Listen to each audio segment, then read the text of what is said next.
Olá para você que está acompanhando o Sabablog. Dia 24 de maio se comemora o Dia do Vestibulando. Você vai ver como surgiu essa data e vai saber também a história de como surgiu o formato dos vestibulares que conhecemos hoje nas universidades públicas e particulares. Em 24 de maio comemora-se o Dia do Vestibulando. As denominações vestibulando e vestibular estão de tal forma incorporados à nossa linguagem cotidiana que, ao ouvi-las, pensamos imediatamente no aluno dos cursos preparatórios e nos exames de acesso às universidades. Claro, é isso que elas significam, mas vale a pena lembrar a palavra de que elas se originam. Vestíbulo vem do latim vestibulum, que significa entrada. Por isso, os exames que precediam o ingresso ao curso superior foram chamadas de vestibulares. Inicialmente, a palavra era usada como adjetivo, qualificando o substantivo exames.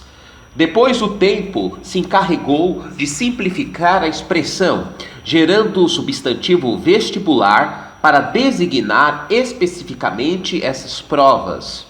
O uso oficial dessa palavra foi instituído em 1915 pelo Decreto 11.530, que tinha como finalidade restabelecer a responsabilidade do Estado e do governo federal como principais gestores e reguladores dos projetos educacionais no Brasil.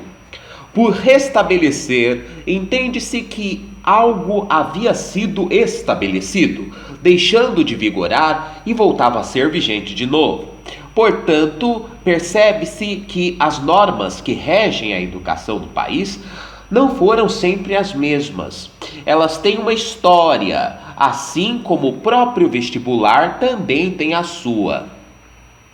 Os cursos superiores no Brasil foram criados por Dom Pedro I em 11 de agosto de 1827, com uma lei que determinava o estabelecimento de duas escolas de direito, uma em Olinda, Pernambuco e outra em São Paulo. Com o passar dos anos, outras faculdades foram aparecendo. O ingresso a elas era aberto aos alunos que frequentavam os colégios mais conceituados da época. Em 1911, com o aumento da procura pelos cursos superiores, tornou-se obrigatório um exame de seleção, por meio de uma prova escrita e outra oral. Evidentemente, à medida que o número de candidatos crescia, a prova oral foi se tornando inviável. O mesmo aconteceria com as provas escritas algumas décadas depois, nos anos 1960. A massificação do ensino tornou necessário o uso do computador para auferir o desempenho dos vestibulandos nos exames, e assim apareceram os testes de múltipla escolha. Na verdade, foi nesse momento que os vestibulares foram ganhando formato mais semelhante ao que adquiriram nos dias de hoje. As disciplinas eram avaliadas por meio de testes e, ao lado deles, exigia-se uma redação que provasse a capacidade de o vestibulando se expressar por escrito. No entanto, os testes de múltipla escolha apresentam limitações. Um pouco de sorte, um aluno despreparado podia obter neles um bom desempenho.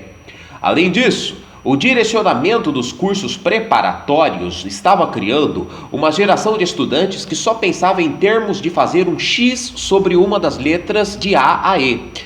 Por isso, em 1976, a Universidade de São Paulo, a mais antiga e uma das mais respeitadas no país, criou um exame em duas fases. A primeira, eliminatória, formada por testes com alternativas, e a segunda, escrita e dissertativa, além da prova de redação. A preparação para o vestibular e a realização do exame costumam ter uma grande carga emocional para aqueles que estão passando por essa etapa da vida escolar. Não é para menos. O vestibular tem um significado maior do que a simples avaliação de conhecimentos. Ele implica a escolha de uma carreira profissional e, nesse sentido, coloca em jogo a vida futura de quem vai fazê-lo. Na data em que se homenageia o vestibulando, convém lembrar que esse é um momento muito importante, sim, mas que não é único. Os candidatos não aprovados sempre têm novas chances. Vale a pena ter isso em mente, assim como é necessário lembrar que o nervosismo e as perturbações emocionais podem prejudicar demais o desempenho do candidato nos exames. É preciso vencê-los e aprender a controlar-se.